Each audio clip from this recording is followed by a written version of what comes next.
তোমরা যারা ক্যালকাটা ইউনিভার্সিটিতে বিএ হিস্ট্রি অনার্সে 4th সেমিস্টারে পড়ছো এবং তোমাদের ডিএসসিসি 5 পেপারটি রয়েছে আদি মধ্যযুগের ভারতের ইতিহাস, এই পেপারটির একটি 20 নম্বরের ইম্পর্টেন্ট প্রশ্ন, ধর্মপাল ও দেবপালের কৃতিত্ব আলোচনা করো।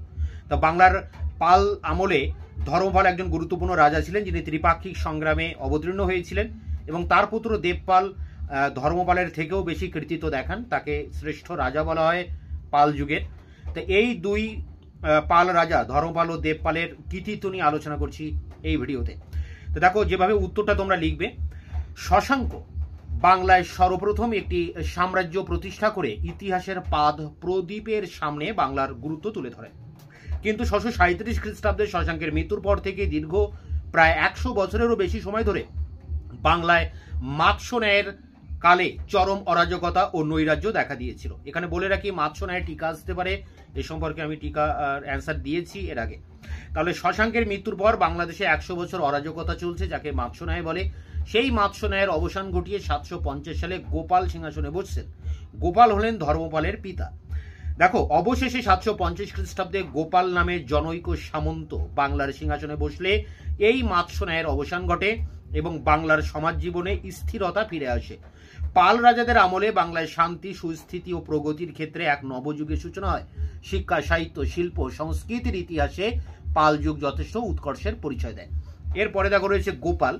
গোপাল বাংলার প্রকৃত পুঞ্জের দ্বারা, প্রকৃত পুঞ্জ বলতে এখানে যারা উচ্চ বর্গের মানুষ তাদের কথা বলা হচ্ছে, প্রকৃতি পুঞ্জের দ্বারা নির্বাচিত হয়ে 750 খ্রিস্টাব্দে বাংলা সিংহাসনে বসেন। তিনি 20 বছর রাজত্ব করেন। তার আমলে বাংলায় বিদ্রোহ, অরাজকতা অবদমিত হয়, শান্তি শৃঙ্খলা সুপ্রতিষ্ঠিত হয় এবং রাজনৈতিক ঐক্য ও সংহতি ফিরে আসে। দেবপালের মুঙ্গের লিপি থেকে জানা যায় যে গোপাল সমুদ্রের উপকূল পর্যন্ত সাম্রাজ্য বিস্তার করেন। সম্ভবত বিহারও তার রাজ্যের অন্তর্ভুক্ত ছিল। তিনি বৌদ্ধ ধর্ম গ্রহণ করেন। খালিমপুর তাম্রলিপিতে তাকে পরম সৌগত বলে অভিহিত করা হয়েছে। এরপরে ধর্মপাল। 770 খ্রিস্টাব্দে গোপালের মৃত্যুর পর তার সুযোগ্য পুত্র ধর্মপাল বাংলা সিংহাসনে বসেন। সুদক্ষ যোদ্ধা, কূটনীতিজ্ঞ ধর্মপাল নিজে প্রতিভা বলে গোপালের ক্ষুদ্র পাল রাজ্যকে সাম্রাজ্যের পর্যায়ে উন্নীত করেন। গুজরাটের কবি সোড্ঢল তাকে উত্তরা পথস্বামীন বলে অভিহিত করেছেন। উত্তর ভারতের সাম্রাজ্যের প্রসার ঘটাতে গিয়ে তিনি প্রতিহার ও রাষ্ট্রকূট শক্তির সঙ্গে দ্বন্দ্বে জড়িয়ে পড়েন। তিনি শিল্প সংস্কৃতির পৃষ্ঠপোষক ছিলেন। 810 খ্রিস্টাব্দে তার মৃত্যু হয়। প্যারা করে দেখো, ধর্মপাল সিংহাসনে বসেই বারাণসী, প্রয়াগ, মগধ জয় করেন। তখন আর্যাবর্ত অর্থাৎ উত্তর ভারতের রাজনৈতিক আধিপত্য প্রতিষ্ঠার জন্য প্রতিহার ও রাষ্ট্রকূট শক্তির মধ্যে তীব্র প্রতিদ্বন্দ্বিতা চলছিল। আধিপত্য বিস্তারের সূত্রে ধর্মপালও এই প্রতিদ্বন্দ্বিতায় জড়িয়ে পড়েন। ফলে পাল, প্রতিহার, রাষ্ট্রকূট শক্তির মধ্যে ত্রিশক্তি সংগ্রাম বা ত্রিপাক্ষিক প্রতিদ্বন্দ্বিতা দেখা দেয়। প্যারা করে বারাণসী ও মগধ জয়ের পর ধর্মপাল পশ্চিম দিকে কনৌজ দখলের জন্য অগ্রসর হলে পর্যায়ক্রমে প্রতিহার ও রাষ্ট্রকূটদের সঙ্গে তিনি প্রতিদ্বন্দ্বিতায় জড়িয়ে পড়েন। রাজপুতনার প্রতিহার বংশের বৎসরাজ তাকে বাধা দেন এবং তিনি বৎসরাজের কাছে পরাজিত হন দোয়াবের যুদ্ধে 783 খ্রিস্টাব্দে। কিছুদিন পর বৎসরাজ রাষ্ট্রকূটরাজ ধ্রুবের কাছে পরাজিত হয়ে রাজপুতনায় ফিরে যান। এই সুযোগে ধর্মপাল উত্তর ভারতে আধিপত্য প্রতিষ্ঠায় অগ্রসর হন, কিন্তু তিনিও রাষ্ট্রকূটরাজ ধ্রুবের কাছে পরাজিত হয়ে ফিরে আসেন। ধ্রুব উত্তর ভারত জয় না করে কনৌজের সিংহাসনে ইন্দ্রায়ুধকে বসিয়ে দাক্ষিণাতে ফিরে যান। ফলে ধর্মপাল আবার উত্তর ভারতে অগ্রসর হন। পরবর্তীকালে সুযোগ বুঝে তিনি রাজা ইন্দ্রায়ুধকে পরাজিত করে চক্রায়ুধকে কনৌজের সিংহাসনে বসিয়ে দেন। চক্রায়ুধের সিংহাসন আরোহণের অনুষ্ঠানে ভোজ, মৎস্য, মদ্র, অবন্তী, গান্ধার, কুরু প্রভৃতি রাজ্যের রাজারা উপস্থিত ছিলেন। স্বাভাবিকভাবে মনে করা যায় যে এই সকল রাজ্যের রাজারা ধর্মপালের আধিপত্য স্বীকার করে নিয়েছিলেন। নবম শতাব্দীর প্রথম দিকে প্রতিহার রাজ দ্বিতীয় নাগভট্ট কনৌজ দখল করেন এবং বাংলা আক্রমণ করেন। দ্বিতীয় নাগভট্টের কাছে ধর্মপাল পরাজিত হন, কিন্তু সৌভাগ্যবশত রাষ্ট্রকূটরাজ তৃতীয় গোবিন্দের কাছে দ্বিতীয় নাগভট্ট পরাজিত হলে ধর্মপাল তখনকার মতো রক্ষা পান।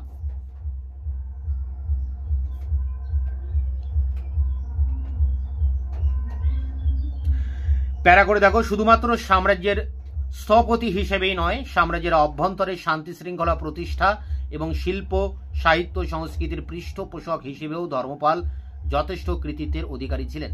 তিনি ছিলেন সুশাসক। তার আমলে রাষ্ট্রীয় ঐক্য ও সংহতির বিকাশ ঘটে। ডক্টর রমেশচন্দ্র মজুমদার ধর্মপালের রাজত্বকালকে বাঙালির জীবনের সুপ্রভাত, এটা আন্ডারলাইন হবে, বাঙালির জীবনের সুপ্রভাত বলে অভিহিত করেছেন। তিনি বৌদ্ধ ধর্মের পৃষ্ঠপোষকতা করেন এবং অসংখ্য বৌদ্ধ মঠ নির্মাণ করেন। বিখ্যাত বৌদ্ধ পণ্ডিত হরিভদ্র ছিলেন তার গুরু। তিনি বৌদ্ধ হলেও অন্য ধর্মের প্রতি সহানুভূতিশীল ছিলেন। তার প্রধানমন্ত্রী ছিলেন গর্গ নামে জনৈক ব্রাহ্মণ। তিনি মগধে নতুন রাজধানী স্থাপন করেন এবং বিক্রমশিলা বিহার, সোমপুরী বিহার এবং ওদন্তপুরী বিহার স্থাপন করেন। ধর্মপাল কমপক্ষে 50টি বিভিন্ন ধরনের শিক্ষা প্রতিষ্ঠান স্থাপন করেছিলেন বলে বৌদ্ধ পণ্ডিত লামা তারানাথ উল্লেখ করেছেন।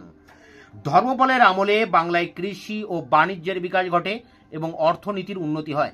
তিনি পরমেশ্বর পরম ভট্টারক মহারাজাধিরাজ উপাধি গ্রহণ করেন।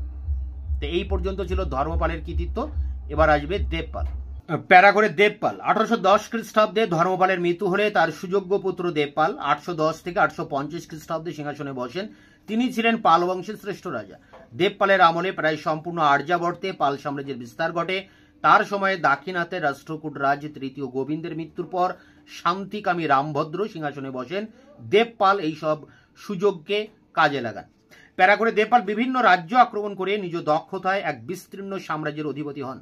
তিনি উড়িষ্যা বা উৎকল রাজ্য আক্রমণ করেন। উড়িষ্যার রাজা রাজ্য ছেড়ে পালিয়ে যান এবং দেবপাল উড়িষ্যা দখল করেন।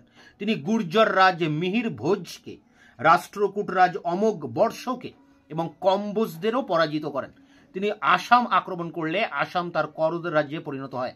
ধর্মপালের ধারাবাহিকতা বজায় রেখে কনৌজে আধিপত্য প্রতিষ্ঠাকে কেন্দ্র করে দেবপালও রাষ্ট্রকূট ও প্রতিহারদের সঙ্গে ত্রিশক্তি সংগ্রামে জড়িয়ে পড়েন।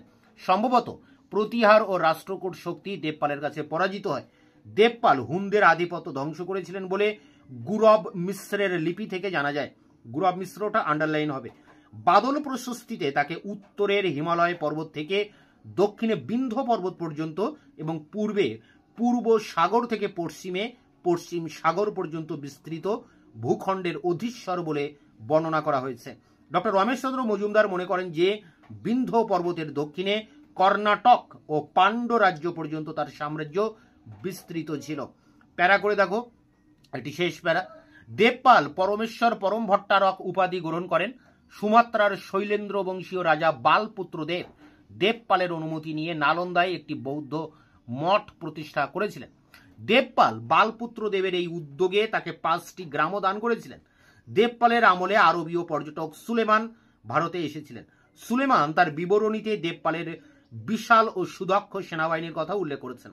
দেবপাল জ্ঞানীগুণী ও বিদ্বানদের পৃষ্ঠপোষকতা করতেন।